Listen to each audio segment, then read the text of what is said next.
Baik, Assalamualaikum warahmatullahi wabarakatuh. Perkenalkan nama saya Namira Alifa dengan NPM 22359694. Kali ini saya akan menampilkan materi pada pertemuan 15, yaitu tentang Expogo, Pribal, Xcode, Android Studio, dan IAS. Incredibly easy, but at the same time also kind of confusing. Let's talk about all the ways how you can build your React Native application with Expo, including local builds, EIS, Android Studio, Xcode, and everything that you can do. Hey everyone, what's up? Simon back here with another tutorial on clarifying what you can do with Expo into this. Because the first thing is so easy. You're just gonna run npx expo, and you can follow this up with start, or you can just do npx expo. This is the easiest way of building your React Native application with Expo. It will give you a QR code that you can scan with your Android device, with your iOS device, or you can simply press A, I, or W to open Android, iOS simulator, or web. So I will just go with I, which will bring up the iOS simulator. I'm gonna place it somewhere here.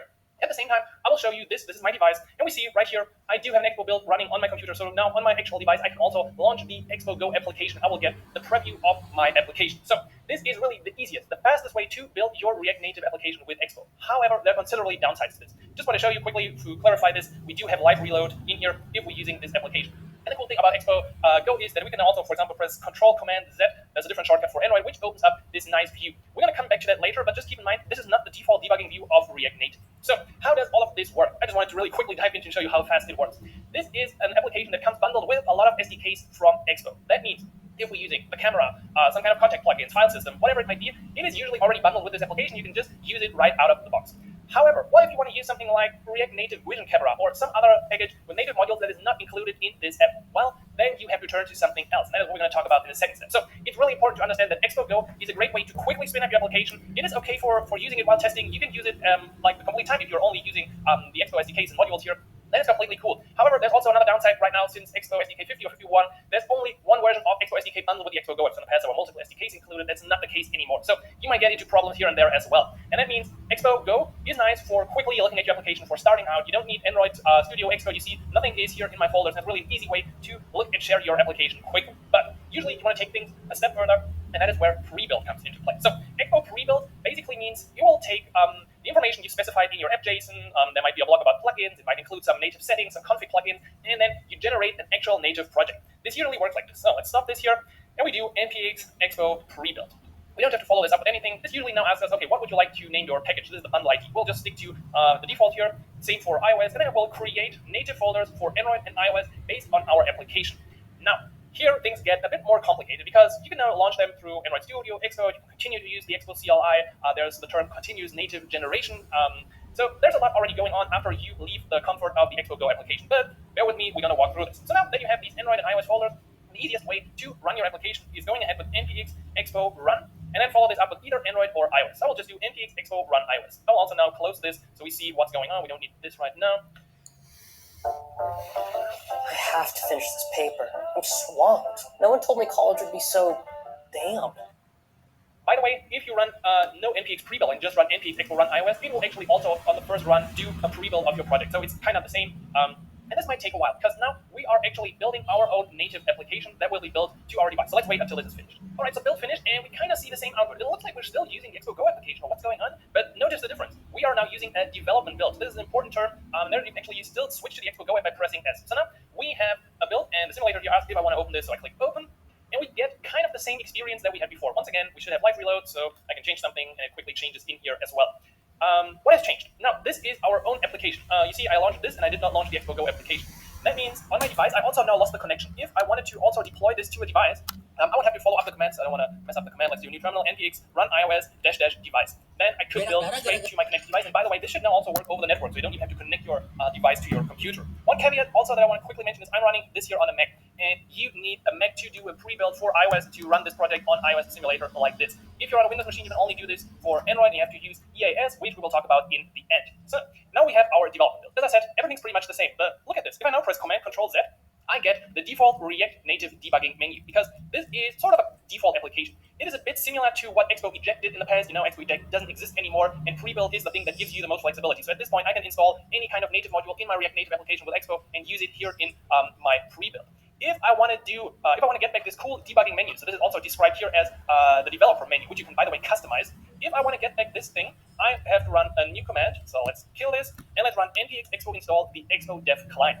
if you install this package, your final application resembles more closely what you have seen previously in the Expo Go application. The only downside to this approach is that in general, if you install a new package, you have to do a new npx expo run iOS. Also, one more thing to be aware of is if you add a new module that changes something in your app JSON, like under plugins, there's a new module, a new config plugin added that changes your native project. What you have to do is usually run again npx expo pre-build dash dash clean. Okay, so you don't need true or false at the end. You just need npx expo pre-build clean. This will basically wipe out your iOS and Android folders in your project and do a new clean pre-build based on everything, all the information in your app JSON. In the meantime, here's the project coming up, and you see this is now using the developer menu. It gives you access to useful tools in your development builds. You can open it anytime with whatever. So let's continue, and we see if I now press Control Command Z here, I get the dev client menu that I'm used to from the Expo Go application. So this is pretty much everything that you have to understand about Expo pre-builds. I think if you understand what Expo Go is, that it is a bundled app experience with pre-configured SDK versions and plugins that you can use to quickly spin up something, and you can then opt out to do a pre-build and run npx expo run iOS or Android on the simulator or on a connected device, then you know like 80-85% about how you can build your React Native project with Expo, because usually this is now enough to debug and develop your application. Because the pre-build, as I said, gives you 100% flexibility. You can install any native module. You can use config plugins and continuous native generation. As you can see here, we're still running live. This is like a live test, a live reload and hot reload of our application with Expo Run and not the Expo Go application. However, let's take things a step further now. You might be coming from Android Studio or Xcode as a native developer, and you're asking yourself, but maybe I just want to run it through these tools. How could I do that? Good question. I'm here to show you exactly this. So as I said, we do have an Android and iOS folder after doing our pre-build. So the pre-build is kind of like a prerequisite to do what we do now. What I want to do is I would actually like to open this. I previously could really open this this folder right here. Let's reveal it in the Finder. And then I will open the XC workspace. So this is a traditional Xcode project. Now, let's see what can we do. We can deploy this to the iPhone 15 Pro. I can do a run up here. And of course, at the same time, we could launch Android Studio. And within Android Studio, we could do something similar. Actually, I will open Android Studio because it takes like ages to open the stuff. So let's bring in the Android folder here and click Open in Android Studio. Yes, I trust that project. And then let's put this to the background because this takes some time to initialize. In the meantime, Xcode is building my application. And I intentionally want to show you something that usually goes wrong at this point. So when you build your application through Xcode, for whatever reason, maybe you just, I don't know, like it, you like Xcode, you like the debugging tools of Xcode, I don't know, for whatever reason you do this. So if you do it from here, we see app is launching, but soon we should discover a problem because we already see it's trying to connect to Metro to develop JavaScript, but it's not really working. The problem here is that we still now need to start our local development server. Because if I check this out, you see, nothing is running. So I do have to run npx expo start again. Dash dash def client. I don't know if I need that. I will just do npx expo for the moment. If I do this and I fetch this, we see now I can select my build again. I can connect, and my app is working straight through Xcode. Okay, what did we just do? Well, we just built the application, the React Native application, through Xcode, but this app is still pointing to our local Metro server, which means it's pulling out the stuff here, and we have live reload and hot reload and refresh and whatnot. But what if I kill this? What if I want to install this application on a device of a friend? I can't because I deploy it and then I see this. It's not really what I want. So if you want, I think they called it previously a standalone application that I can just like build on the iPhone of my wife, then I would have to go into Xcode, and now it gets a bit more challenging. So you have to now edit your scheme. You have to edit the scheme. You have to go check here the build configuration. Right now it's set to debug. I will now set this to release, and I will close this. And then I will run this again to my simulator. Okay, so this is now building again. Hopefully it's not failing, and we're just gonna wait for a moment. And then we're gonna see what happens here to our iOS build. All right, so this build took really long, like about 5 minutes. I'm on a pretty fast MacBook, but this was really still super slow. But notice what we do have now. We do have this project. If I change something in here, we're not connected to my server anymore. Well, because we do have a release build of our application, which also means I can kill this, I can open it, and it opens like the regular final application. So that means if you change the release configuration here, in this case, the scheme to release, you actually get what you would finally submit to the iOS App Store. At this point, I could also now go ahead and run a product archive and do an archive build of this and upload the IDA. I do get a problem because, I haven't selected my signing, so we have to go here and select signing identity, and I will sign. And then I could finally do, what is the shortcut for an archive? Wasn't there like a shortcut? Did I remove that? Anyway. So this is the release build that I could build to some application that is not using a local development server, but has really bundled everything inside. I don't want to do this again. Not again, please don't do this again.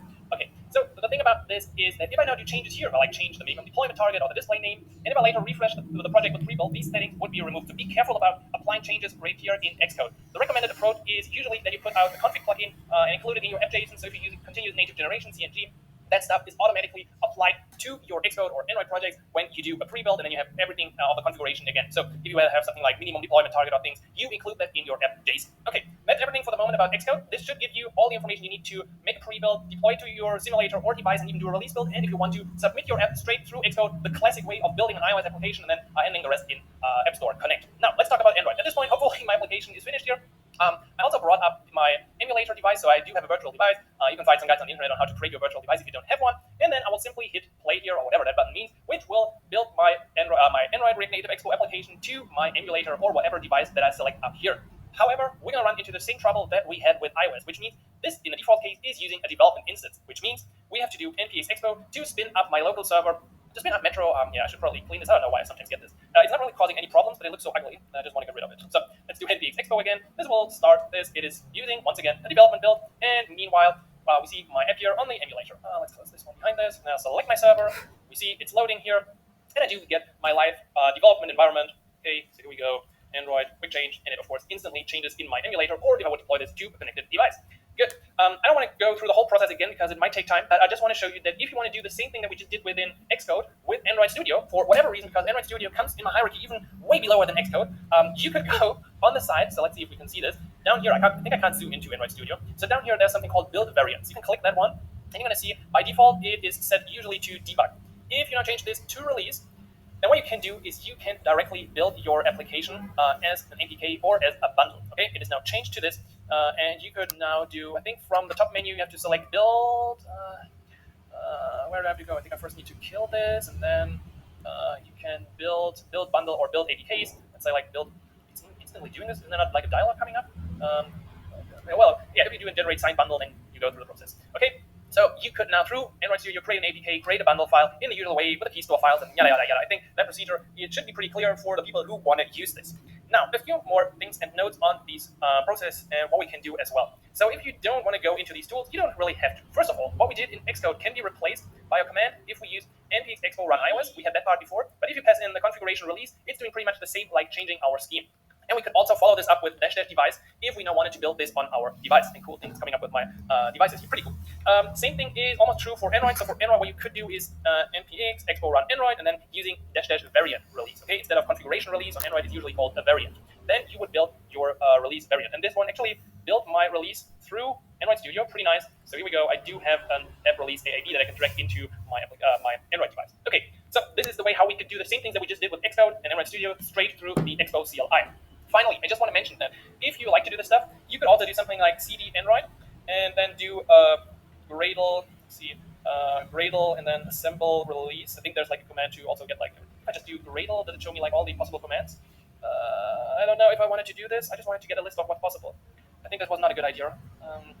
Yeah, well, I just wanted to mention that you could also straight from the command line build your application. So if you use Gradle, assemble, release, then this is the command to build your Android application straight from the command line. It doesn't really tie too much into React Native Expo specific stuff. I just want to mention it so you've seen it, that you could do that stuff from the command line as well. So we've now seen Expo Go application, super easy. Expo pre-build, also kind of easy. How to use the native tools, how to use Expo tools, and how to use Android Studio to build your application. And this means you have like 95% of the knowledge about how to build your React Native application with Expo. And this actually is like enough to build an app, to develop an app, to release an app, and you don't need anything more beyond this. However, let's also talk about EAS. So I think it's quite interesting for you to see that until now I haven't mentioned the word EAS or anything of like paid builds. Everything that you've seen so far in this video is completely free. Using Expo, using the CLI, using Android Studio, using Xcode, and using the available tools to build your app, which just shows you don't have to use EAS, but it can dramatically simplify how you build your React Native application. So EAS Build is a hosted service for building app binaries for your Expo React Native project. The first time I got in contact with Expo and looked up how to build stuff, I quickly got into EAS and then local builds of EAS, and everything looked so confusing. So that's why I wanted to show you all the other things of Expo Go and pre-build and what you can do locally before we actually get into this thing, because this might otherwise scare you away and say, oh, Expo is only paid if they wanted me to use EAS. No, you completely don't have to use this if you don't want to. But let's see what we can do. So usually it starts like this. In my application, I would now go ahead and run EAS login, and you have to install the EAS CLI. So yeah, it should be EAS-CLI. So now let me log in here. Logging in also means, of course, that you do need an account, but you can create one for free at expo.dev. Once you are logged in, you can run EAS build configure. So that configures our local project. Okay. Would you like to automatically create an EAS project in your account? Yes, I do want this. So this is now creating my app in the dashboard right here. So if I go under projects, what did I call this right now? I think I called this Expo build, right? At least I hope so. Okay, which platform would you like to configure? Let's say all. Alrighty then, your project is ready to build. It generated an EAS JSON. We're gonna have to look at that in a second. And I can now run EAS build when you're ready to create your first build. All right, let's first of all check out the EAS JSON. So this is a file that just specifies a few things about our project and how Expo can now build our Android and iOS application in the cloud. If you now want to build for iOS, let's talk about this. First of all, there's a block that you can add to your EAS.json. So for Android, this is quite easy. If you want an Android emulator build, for iOS, we need this little block usually. So let's put this right here. Okay, so this is now a development simulator build using the development client. Once again, what we installed in the beginning, you should now understand what development client means. I want to distribute this internally, and for iOS, I want to use the simulator. So at this time, I want to create my cloud build, and I could now run the following command. Okay, EAS build dash dash profile, the profile we just added. Go away, go away. So development simulator is the name right here of my profile, and then platform iOS is the platform iOS. All right, I can hit enter, and what happens next is that this would be built in the cloud on the Expo servers. And because I'm on a free plan, I usually get like in a lower tier. I do have some free builds per month that I can use, but usually if you're an agency, a company that's serious about that stuff, you usually upgrade your account so you're in a higher tier of that queue. If I check out Expo build here, what's this? You didn't like my command? What's your problem? EAS build. Yeah, whatever. Okay, so it's uploading my stuff to EAS. Build details are here. I want to open that page. Let's take a look. And you can now observe what is going on. It's creating a new worker instance. We do have the iOS simulator built up here. You can also get notified once this is finished and the status is built in progress. So we're just going to leave this in the background because this might take some time. In the meantime, I think we can close this. So yeah, you can press exit. You don't have to worry about this. You can continue with your work, get a coffee, whatever, because this is now running in the cloud. However, if you now want to add your devices, you also have to run some commands to run EAS device create. Should I do this? Maybe I can do this. EAS device create. So I can now, yes, I want that account. And then I want to log into my team, and I want, let's say I want a website. This is quite interesting because on iOS, it's quite hard to like publish your application for testing to other people. You usually need profiles and certificates and include devices and their UIDs in those profiles. So in order to make this easier, there are different ways to set this up. Allows you to manually input IDs. You can have like import stuff from the developer portal, or what I really like is a website. So I can now go to this website right here, and I can just scan this, and it would easily install. So installing a provisioning profile would work just by scanning this code with my device. So this is pretty cool and a nice way, once again, a simplification from Expo to get testing devices into your iOS program. Now, okay, my cloud build is running. We're going to check it out once it is finished. What we can do as well is use the settings from EAS, but do a local build. The idea here is that if you do a local build with EAS, you can basically test how your app would be built on the Expo EAS servers. On top of that, I mean, it builds your application, you get a nice output of that. So it is a bit easier if you're like limited, if you have a free account, then you can still do this locally. Again, coming back to what I said earlier, if you want to build for iOS, you need a Mac. You can't do an EAS local build for iOS on Windows. So what I would do is now pretty much the same like before, EAS build dash dash profile. I'll just use development for now, development, and then I would say p iOS and follow this up with dash dash local. All right. And now what we witness is the exact same build of my application, my React Native application, but locally, okay? So here, my build is running in the cloud. I don't know what's going on. It's still spinning up the development environment. It's almost finished. Ooh, nice. We're already installing the pods. I'm on a high priority queue today. What's going on here is exactly the same thing. So yeah, select devices. I've included all the devices. Would you like to set up push notifications? No, don't want this again. So after a lot of questions, it will finally build my application. And then it will do the same stuff as I said that's doing here. It's using Fastlane in the background. You can also configure your own Fastlane stuff, but why would you do this if you could just use EAS or other tools? So this is Expo EAS explained for iOS. As you've seen, we can do it locally. We just need to configure the project once, or we can build in the cloud, which of course gives you access to a lot more things. You can connect your accounts, your App Store Connect account to EAS, which means the build is in the cloud. It will get submitted to App Store Connect. It's just a lot easier to make new releases of your application. So for everyone who's doing frequent updates, for every company that's doing frequent updates to the React Native application, EAS is highly recommended. I've talked to many companies and they all just love it. Just look at the statistics in the State of React Native survey. Okay, would be pretty cool if this would be finished. It's already running Fastlane, so maybe like wait a second until this is done. All right, in the meantime, a few things happen. So locally, I ran the command to build an iOS application with EAS. It generated an IPA file, as you can see, but it put it into the Android folder. I'm not entirely sure what went wrong right here because this file here should be at the top level. It's because I'm in the Android folder. I ran the command from the Android folder. Okay, so my bad. Usually this file happens right here, and then you have your IPA file that you can deploy to an iOS device if you want to share it like this. Okay, this is my local EAS build. At the same time, I also ran the cloud build. For whatever reason, that failed, and it failed at an upload task to Google API. So I definitely didn't want to upload my archive in the first place, so I don't know why this failed. Anyway, I'm going to show you something that succeeded in a second. Also, in the meantime, what I did is Sneaky Simon ran the same command for Android. So we do see, if I go to development builds of my project, I have an Android internal build as well going on. It's currently building, it's running Gradle, prepared the credentials. So probably in a minute, we should see my APK file that I could download here as well. However, I did this upfront to test things, and of course, here in the showcase, I have this finished. So if you successfully do these things, you can usually see something like this. You get a download here. I can download this, would give me a tar file. And of course, the same here for Android. I can install this just with a QR code, with a link, really doing a lot of easy stuff. However, both also have this button to open with Orbit. So if you're interested in Expo Orbit, you can read about this right here. It's a cool extension that you can install for Mac and Windows, and then you can like directly run the build on your device. When I click Expo Orbit here, you don't see it. I can select the build from EAS, but it's kind of boring. So just check this out yourself. But with Orbit, you can now directly deploy this EAS build to your simulator, to your device, and it makes things, once again, a bit easier. So regarding EAS, you need to configure your project with EAS. Then you need to sometimes create devices and upload credentials, and then you can build your project either locally with EAS or as it is intended in the cloud. If you do a cloud build, you can do a force build iOS Android. You can't do a local iOS build on Windows, and you can finally use these archives to directly connect them to App Store, connect to Google Play Store, and submit them and easily build out these pipelines or do the builds locally. And with Expo Orbit, you can just easily install that stuff later. Okay, that's almost everything I wanted to show you. I just want to mention one more thing, and that is the great course from Katie Kremen here on Egghead.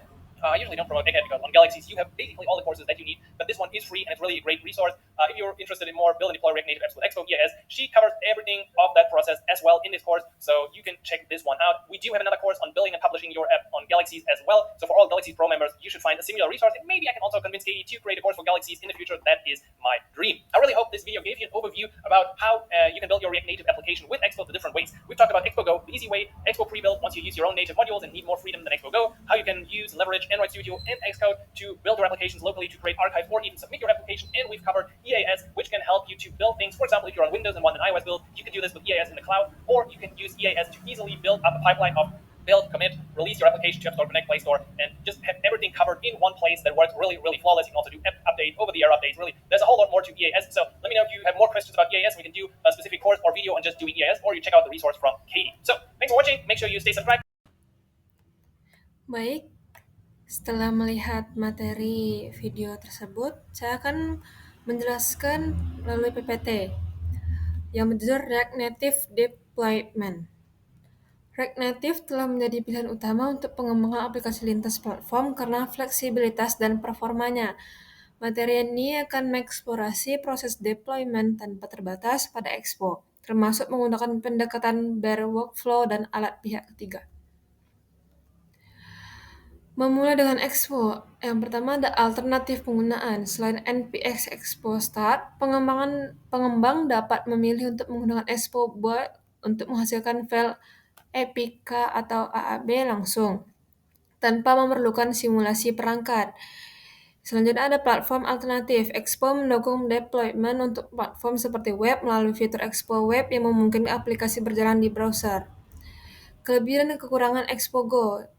Yang pertama ada kelebihan yang pertama, dukungan multiplatform. Expo Go mendukung tidak hanya iOS dan Android, tetapi juga memungkinkan pengembangan prototipe cepat untuk aplikasi berbasis web. Yang kedua ada community plugins. Tersedia berbagai plugin komunitas untuk memperluas kemampuan Expo Go.